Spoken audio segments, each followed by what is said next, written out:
Killer Bee Nation, we got everybody logging? Yeah. Looking for a good time? Kenny Loggins. What would Halloween in Cochise County be without killer bees? They are mean AF. That's always frightening. Hi, guys. Oops. Whoa, scary, huh? Yeah. Blind you there for a minute. Oh, you guys, it's exhausting being us. Reed Booth here, Killer Bee guy. We still got people logging on, Hosh? Yeah. Good. Say good afternoon, Hosh. Good afternoon, Hosh. Oh, damn, he's getting better, I swear to God. Wow. I don't know if you guys saw that post we did a minute ago. It was only, or maybe a half an hour ago or something. How long was that one? 5 minutes? Yeah. Something like that? Yeah. About the sting incident that happened just a couple hours ago out here on Gleason Road. We got a call from Cochise County Sheriff's Department, CCOM, and that's the Southeast Arizona Communications Center. Stinging incident out in the middle of nowhere. A place, if you want to Google it, called Stockton Hill. It's forward by dirt, and then hiking up the mountain, and they ran into a killer beehive. I am so sorry. When we got there, we were first on scene, and it's out in the middle of nowhere. We were directed everybody where to find us and all that. The victims drove up. They got down to their 4x4. It wasn't a side-by-side, so it was enclosed. That's good. It was like a Jeep or something.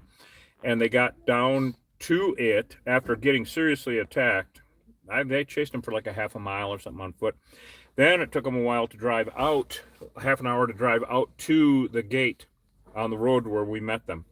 And two gentlemen took around a dozen, maybe 20 stings each, something like that. Still not sure.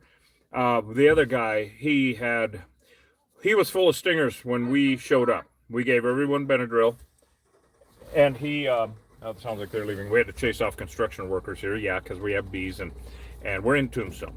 Anyway, Hosh, how many stingers did you scrape out of his head? Around 40. Hosh scraped around 40. I scraped around a dozen or 15, something like that. We didn't even scratch the surface on it. He realistically had 50 to 100 stings, and we gave everyone Benadryl, of course, and then the ambulance showed up. We got him into the ambulance. They took him to Sierra Vista Hospital. The other two gentlemen followed in their Jeep, and this is after about 20-30 minutes we had the Sheriff's Department there and everything. And I really want to thank Cochise County Sheriff's Department. Love you guys, you know we do. These guys, we work closely together, and they're all friends. And of course, Mark Daniels, love you, buddy. And Carol Kappas, we'll be talking to you soon. The holidays are coming. Yeah, we do gift baskets for the first responders every year. I got bee brain on. The adrenaline is still leaving me from having that incident because it was horrifying. We didn't go back to that hive. It's BLM. We got to go through proper channels to even go locate that hive. Probably not going to happen. It was very remote. There is something called inherent risk. That's with Forest Service or BLM, etc. So we hope they're okay. We really just hope they're okay. I don't think they're from the area. So this was a really rude awakening for them.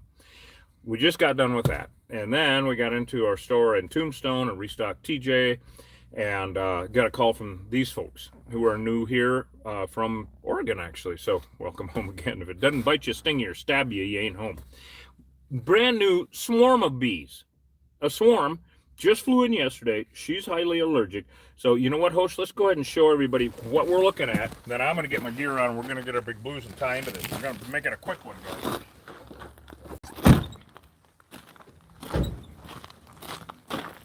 So we're in Tombstone, yes, old Tombstone, Arizona.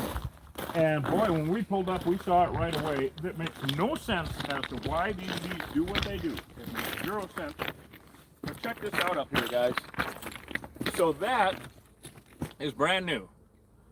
And I got to put my net on because I don't want to get stung. I've gone all day without getting stung. Kind of rare. But this is... yeah, brand new. Now, a big problem with it is, like I said, she is allergic, and they were getting in the house, Killer Bee Nation. So they've been vacuuming them up in the windows and whatnot. We're going to throw the ladder up there and kind of make quick work of this. A really odd thing about it is they shouldn't be doing this time of year. It's almost at Halloween, guys. Swarming. No, this is really weird behavior for honeybees. European honeybees would never, ever do that. And these guys, they're all Africanized in the state. of Arizona. That's not according to us. That's according to the labs in Tucson. They look exactly the same. Okay. And also, how they're behaving right now means nothing about their genetics. Nothing at all.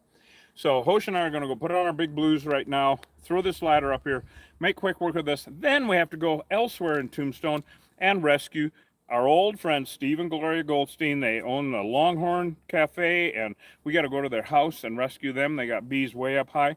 It's been a busy day, guys. First thing this morning, we were in Douglas rescuing someone, then Elfrida, then we got the call for the big incident out on Gleason Road. It's been a hell of a day so far. So I heard one on me. Damn it, you know. All right, let's go get our big blues on, Hosh, and then I'll have you throw that ladder up. And I think that it's Fendona time. Okay. Now there's nothing to really seal up because that's a vent. Why they chose that? I don't know. I have no idea why the hell they chose that. Right. Let me get my big blues on, and then you can get your big blues on. And I think I might send you up to raise hell with them. Okay. A little Fendona action. Yep. Killer Bee Nation, don't take these bees lightly.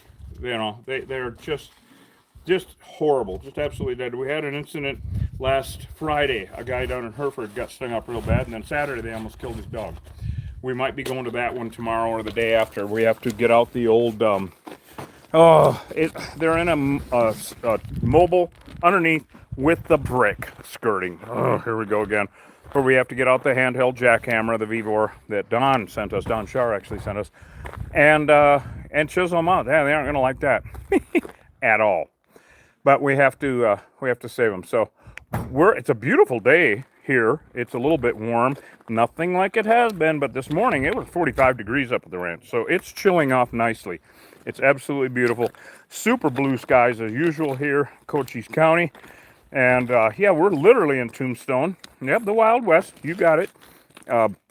You can Google where we are. Of course, everybody knows Tombstone, right? Boy, it's just backing up. It used to be from around Halloween, around now until the middle of March, we wouldn't have nothing. Zero, zilch, nada, no bees at all. Now we're going year round. And it made no difference what the temperature was or anything else. So Hosh is going to stay on this ladder up there and climb up and basically put a quick kibosh on them. Because that goes into the attic base, let's just spray the outside of it. Yeah. And the queen, we have no idea where the hell the queen is, but a bunch of them already got in. So you've got some good little Fendona action there. Yep. All right. So they've been getting in the roof area.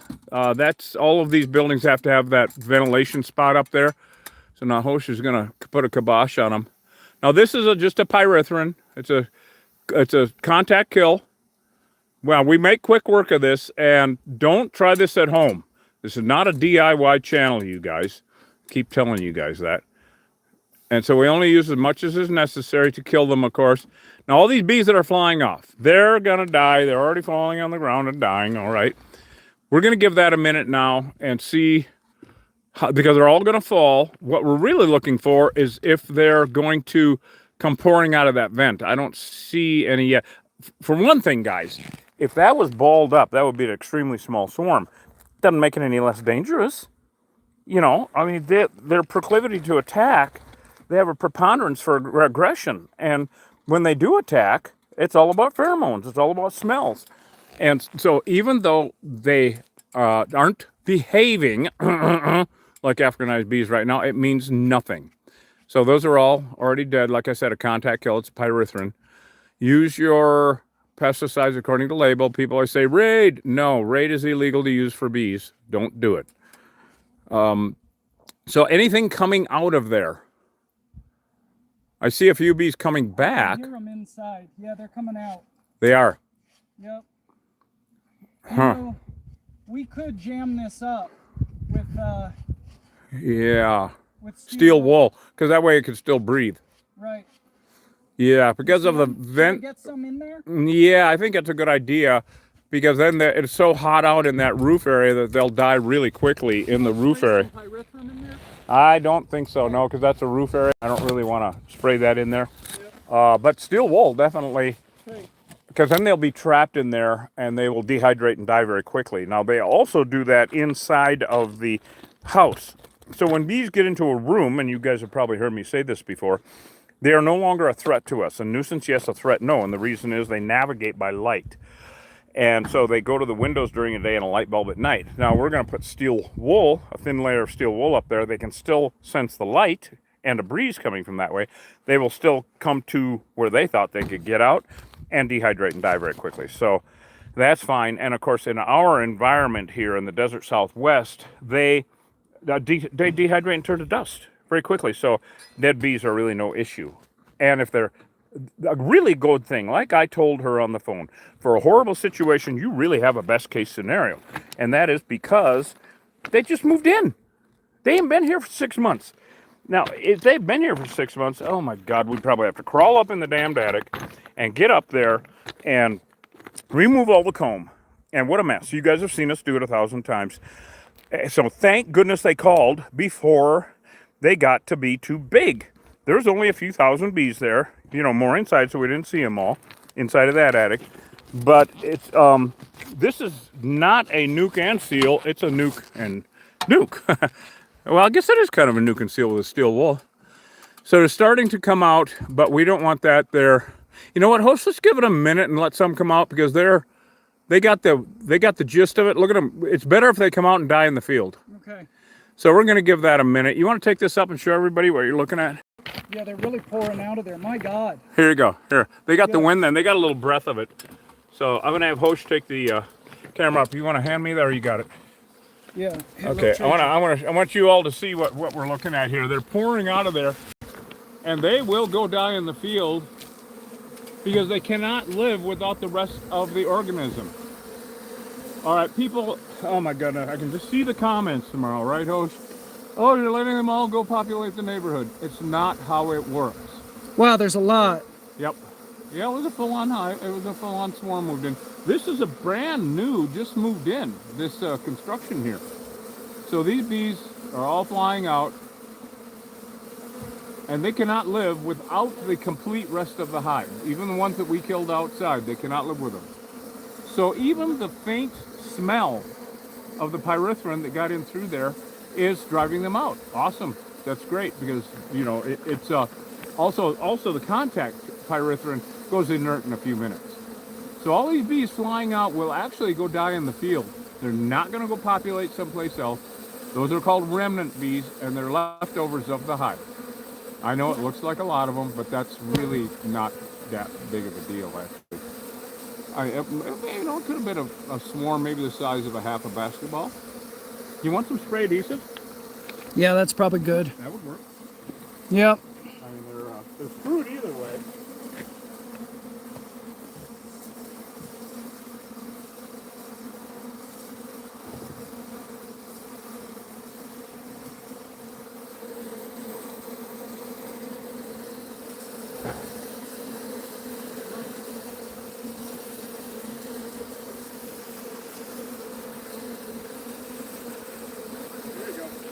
Okay.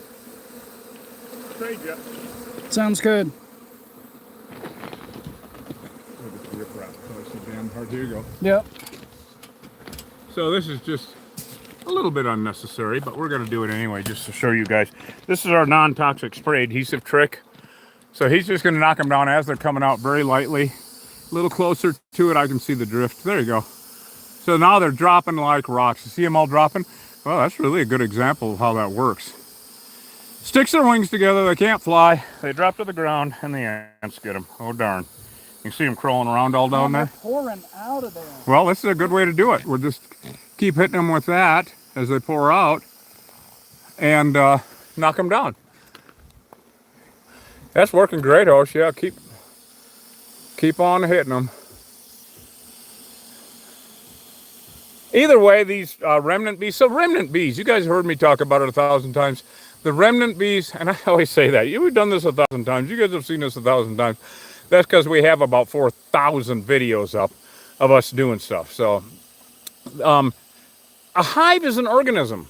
That is an actual part of a body. A swarm or a hive is a body of bees. And if you cut half that body off, the other half cannot live. Just like your own body.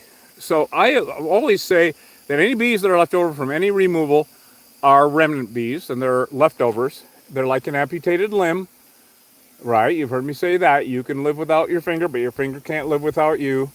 This is working really good because we drove them out of there and are knocking them down. And then we're going to stick around for a little bit, and you can see how that's working. You see that, guys? Yeah, it's working great. See them all crawling all over the ground? Don't try this shit at home, you guys. Not a DIY channel. So that's how the spray adhesive works. And non-toxic, and just sticks their wings together. They're screwed. It doesn't kill them on contact, but it works. Wow, that is really... Give you guys a little BSMR moment here. Get it? BSMR? Not AS. Okay, never mind. I'll leave you alone. So don't want to spray too much on there because then they'll stick to that gable, to that vent, which you don't want. Now, this is working really, really well. They're still pouring out though. Isn't that amazing how many could fit in there? Yeah, you gotta wonder how many were inside. I mean, well, she said it's a lot bigger than what we thought. Yeah, well, from the outside it didn't look that big, of course, but you know, and she did say there were a shitload inside, and so she's allergic, so you gotta be really, really careful. I told her you can vacuum them up. It'd be nice if we could take a look up in there, but I think they're new, aren't they? Oh yeah, yeah. Well, for one thing, she's highly allergic and would have noticed them.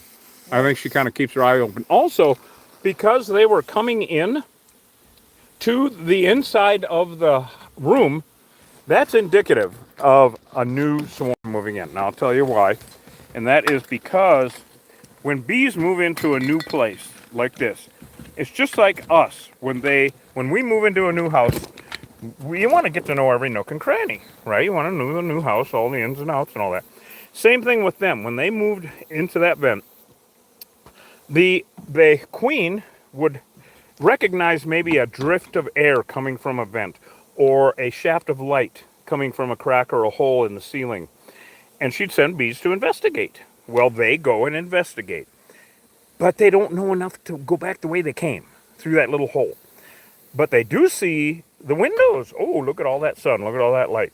And they navigate that way. So they go to the windows during the day and a light bulb at night, and they dehydrate and die very quickly there. This is very indicative of a new infestation, like we said, because of this reason. After a while, that queen would say to everybody, look, dumbasses, nobody's coming back, seal that up. And they'd seal it up with propolis. All right, that's how that works. So this is very indicative of a new hive. How's this, how's it looking? Oh my, looking a lot better. Yeah, they're still coming out. Yeah, but nothing like they were. No. Yeah, we're at about the 85% level, I think, here. What do you think, Killer Bee Nation? About 85%? So. Yeah, so the spray adhesive worked well. We're going to plug that up. Yeah, we're going to do the steel wool thing. So, all right, guys, we're going to wrap it up. It's hot as hell out here, and the cameras are starting to act up. Go to killerbeeguy.com and get some honey. I'm Reed Booth, Killer Bee Guy. We love you. We're in Tombstone, Arizona. Host, you got anything to say about new infestations on Halloween? Oh, yeah. Hey, guys, it's almost Halloween, and here in Cochise County, that means killer bees. Wait, what? I don't know what that... I don't know what... Or Christmas, or Valentine's Day, or Easter. It all means killer bees in Cochise County. If you're down here in Cochise County and you've got honeybees coming and going out of anywhere, if you're in Arizona, they're killer bees. All the feral honeybees in the state are Africanized. It's been that way here since 1998. Always exterminate feral honeybees. Never relocate them. You know, they're really bad for the environment. They're bad for ecosystems. They compete with native bees for resources. And now that the Africanized have moved in, they're deadly. Here in Cochise County, you can give us a call. We'll come take care of it. Anywhere else, call an exterminator. We'll see you guys on the next job.